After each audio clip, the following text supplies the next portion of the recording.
사랑하는 서문계 성도 여러분, 샬롬. 11월 22일 수요일 아침 말씀 시간입니다. 이제 내일부터 본격적으로 추수감사절 연휴가 시작되는데요. 가족들, 친척들 또는 친구분들과 함께 맛있는 음식 드시며 다들 즐거운 시간 보내시기를 바랍니다. 오늘 수요일 저녁 찬양과 기도의 밤은 똑같이 모일 예정이니 많이 참석해 주시고요. 목요일, 금요일 아침 말씀과 토요일 새벽 기도회는 이번 주에 쉬도록 하겠습니다. 오늘 아침에 함께 묵상하실 하나님의 말씀은 욥기 16장 18절부터 17장 16절까지입니다. 그중 16장 18절부터 22절까지의 말씀을 제가 봉독해 드리겠습니다. 땅아, 내 피를 가리지 말라. 나의 부르짖음이 쉴 자리를 잡지 못하게 하라. 지금 나의 증인이 하늘에 계시고 나의 중보자가 높은 데에 계시니라. 나의 친구는 나를 조롱하고 내 눈은 하나님을 향하여 눈물을 흘리니 사람과 하나님 사이에와 인자와 그 이웃 사이에 중재하시기를 원하노니 수년이 지나면 나는 돌아오지 못할 길로 갈 것임이니라. 아멘. 욥과 그의 세 친구들이 서로 번갈아 가면서 하는 이야기를 가만히 들어보면 마치 기찻길과 같다는 생각이 듭니다. 기찻길이 끝도 없이 길게 이어지지만 그러나 기찻길의 두 선로는 결코 만나는 법이 없죠. 그 두 선로 사이의 거리가 조금도 좁혀지지 않은 채 계속해서 평행선을 유지할 뿐입니다. 마찬가지로 욥의 세 친구들은 욥이 분명히 뭔가를 잘못했고 하나님 앞에서 죄를 지었으니까 이런 엄청난 재앙과 고난을 당하는 것이라고 말하며 욥에게 회개를 촉구하는 반면, 욥은 자기가 이 정도의 고난을 받을 만한 어떤 죄를 지은 적이 없다고 억울해하고 답답해하며 끝까지 자신의 결백을 주장합니다. 둘 다 한 치의 양보도 없습니다. 조금도 물러서지를 않습니다.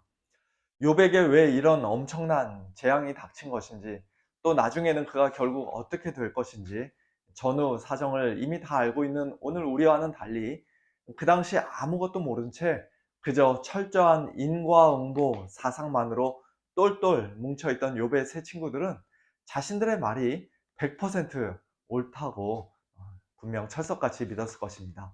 그러니 욥의 마음이 얼마나 답답하고 괴로웠을까요? 하나님께서 짠하고 나타나셔서 욥, 네가 맞다 하고 그의 손을 들어주시면 좋겠는데, 또 자기가 만일 정말로 뭔가 잘못한 것이 있다면 네가 이런저런 죄를 지어서 고난을 받는 것이다 라고 속 시원히 알려주시기라도 하면 좋겠는데, 하나님은 계속해서 침묵하고 계십니다. 그런 답답한 상황에서 욥이 오늘 본문 말씀에 기록되어 있는 이 말들을 한 것입니다. 땅아, 내 피를 가리지 말라. 나의 부르짖음이 쉴 자리를 잡지 못하게 하라. 이것은 창세기 4장 아벨의 죽음을 생각나게 하는 말인데요.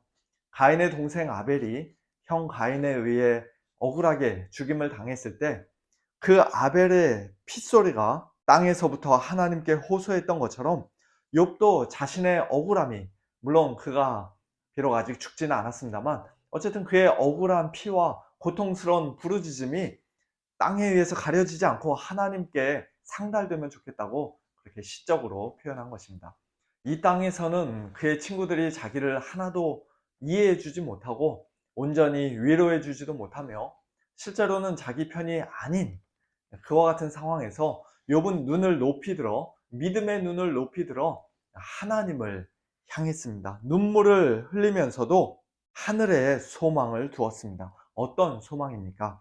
19절, 지금 나의 증인이 하늘에 계시고 나의 중보자가 높은 데 계시니라. 또 21절, 사람과 하나님 사이에와 인자와 그 이웃 사이에 중재하시기를 원하노라. 좀 더 풀어서 번역하면 인자, 즉 사람과 그 이웃 사이에 무슨 일이 있을 때 중간에서 누군가가 중재해 주는 것처럼 지금 나와 하나님 사이에도 누군가가 좀 중재를 해주면 좋겠다라고 말한 것입니다. 자기는 아무리 곰곰이 생각해봐도 하나님께 크게 범죄한 것이 전혀 생각나지 않고 하나님은 계속해서 침묵하고만 계시니 중간에 누군가가 19절의 표현대로 하자면 하늘에 계신 나의 증인이요 높은 데 계신 나의 중보자가 하나님 앞에서 나의 결백을 밝혀주면 좋겠다 라고 말하는 것이에요. 신적인 존재로서 하늘에 계시며 모든 것을 다 알고 계시는 동시에 하나님과는 구분이 되는 분, 즉 하나님과 사람 사이에 중보자가 되시고 중재자가 되어주시는 그런 분이 누구십니까? 욥은 당연히 그 당시에 충분히 온전히 알 수가 없었겠지만 오늘 저와 여러분은 신약 성경의 완전한 계시를 통해 그분이 누구신지를 분명히 알고 있습니다. 바로 예수님이시죠. 디모데전서 2장 5절 말씀처럼 하나님과 사람 사이의 중보자는 하늘 보좌 영광 다 버리고 우리와 똑같은 사람이 되어 이 땅에 오셔서 우리 죄인들을 위해 죽으시고 부활하신 그리스도 예수 한 분밖에는 없습니다. 세상 사람들은 우리를 억울하게 비방하고 거침없이 욕하기도 하지만 또 그 이유를 도저히 알 수 없는 무서운 재앙과 고난이 우리 인생 가운데 찾아올 때도 종종 있지만 또 우리의 간절한 기도와 고통스러운 부르짖음에 하나님께서 완전히 침묵하시는 것처럼 느껴질 때도 있지만 그러나 그럴 때마다 우리가 다시금 믿음의 눈을 들어 하늘을 바라보면 우리는 우리의 중보자요 중재자이신 예수 그리스도께서 하늘에 계시는 것을 발견하게 됩니다.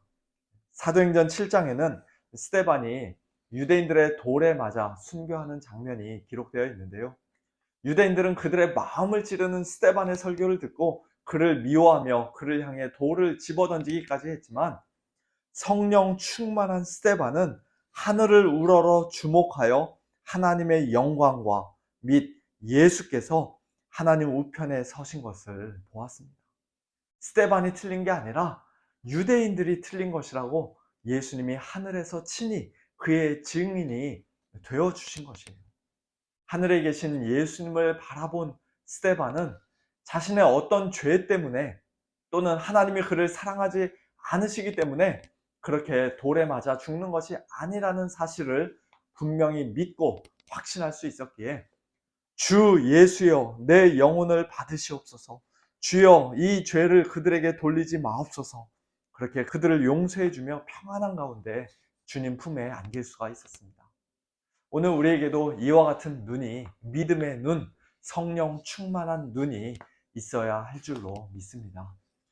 주위 사람들을 바라보면 우리는 언제나 상처를 받고 실망할 수밖에 없습니다. 극심한 고난의 상황에 처하거나 또는 간절한 기도가 오랜 기간 응답되지 않으면 하나님이 나를 정말로 사랑하시는가? 그런 의심이 때로는 우리 안에 생기기도 합니다. 하지만 그럴 때일수록 우리는 더욱더 예수님을 바라보아야 합니다.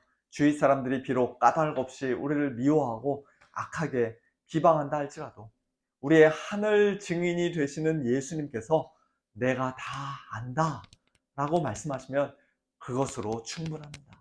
하나님께서 우리를 사랑하신다는 사실은 시시각각 계속 변하는 우리의 어떤 상황과 환경을 통해서 분별될 수 있는 것이 아니라 또는 즉각적인 기도 응답으로 우리가 알 수 있게 되는 것이 아니라 2000년 전 우리 죄인들을 위해 이미 십자가에 못 박혀 죽으시고 부활 승천하셔서 지금 하나님 보좌 우편에 앉아 계신 예수님을 통해서 예수님 안에서 이미 가장 분명하게 확증되었습니다. 믿음의 눈을 높이 들어 예수님을 바라보면 우리는 언제 어떠한 상황에서도 마음의 확신을 얻고 하나님의 은혜의 보좌 앞에 담대히 나아갈 수 있는 줄로 믿습니다. 심지어는 우리가 범죄했을 때에도 예수님은 우리를 내치시지 않으시고 버리시지 않으시고 하나님 아버지 앞에서 여전히 우리의 대언자와 변호자가 되어주시고 우리의 증인과 중보자가 되어주십니다.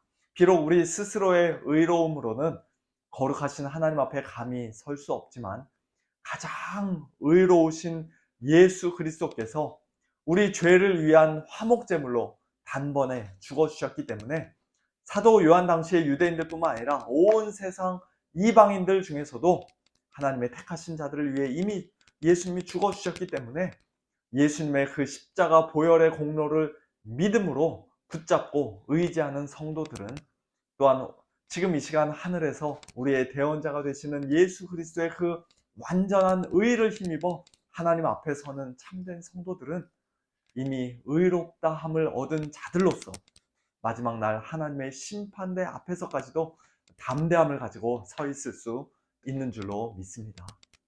이번 추수감사절 명절에 우리가 많은 사람들 만나고 이런저런 모임을 가지다 보면 어느 누군가가 생각 없이 툭 던진 말에 괜히 상처를 받을 수도 있고, 또 다른 사람들과 자연스럽게 비교가 되면서 왜 나만, 왜 우리 집만 이렇게 힘들고 어려운 일들이 많은 것인가, 마음이 우울해질 수도 있을 텐데요.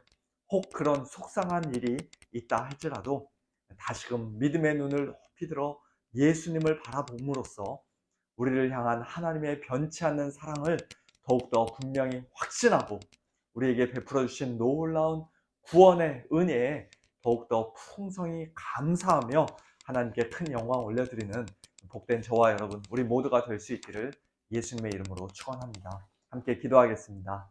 하나님 아버지, 감사합니다. 저희들이 주위의 사람들을 바라보고 또 여러 가지 힘든 상황들을 바라보면 실망스러울 때도 있고, 상처받을 때도 있고, 시험에 들 때도 있고, 또 하나님이 나를 정말로 사랑하시는가 의심이 들 때도 있지만, 그러나 하늘에 계신 우리의 참된 증인이요, 중보자요, 중재자요, 대원자가 되시는 예수 그리스도를 믿음의 눈으로 바라볼 때 그 모든 상황과 환경을 뛰어넘는 참된 평안을 누리며 하나님 앞에 풍성한 감사를 올려드리는 그와 같은 참된 성도들로 저희들 이 땅에 살게 하시니 감사를 드립니다.